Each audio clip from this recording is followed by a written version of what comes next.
Trudeau strolled into his end-of-session news conference, pleased to announce pot legalization will be a reality. In fact, the Liberals are fundraising off it, but it's coming months after they initially intended. The provinces have asked us for more time than they originally thought they would need in order to get the implementation right, and I think we all agree it's important to get this right and not rushed. But not rushed hasn't always been the government's message. Listen to what they were saying last November to the Senate. I would simply remind them that the urgency of getting this work done is based on what's currently happening to our kids in our communities today, and that the price of delay is unacceptable.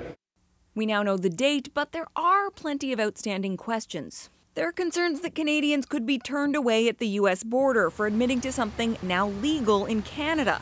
Despite that, the government warns, tell the truth. I would strongly recommend that they answer the questions honestly, and it's still illegal to take marijuana across the border. Public Safety Minister Ralph Goodale has been talking to U.S. politicians, but confirmed today there's no deal in place to ease border concerns. There's also been some conflict over growing pot at home. The federal law says Canadians can grow up to 4 plants per household, but Manitoba and Quebec intend to ban the practice.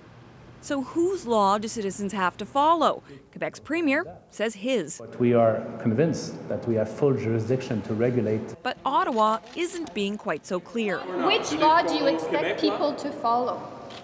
Well, again, provinces can set their own laws. If individuals are challenging that law, they can, or if have a problem with that law, they can challenge it. The federal government just today passed a law to get tougher on drug-impaired driving, but it's harder to measure pot impairment than drunk driving, and court challenges seem inevitable. And there are still questions about which tools police will use to detect impairment, as well as the training to use them. Then there's the question of pardons. Canadians who have a criminal record for something that will no longer be considered a crime, like possession of a small amount of marijuana. The government says consideration of that will have to wait, that right now the focus is on preparing for October 17th. Catherine Cullen, CBC News, Ottawa.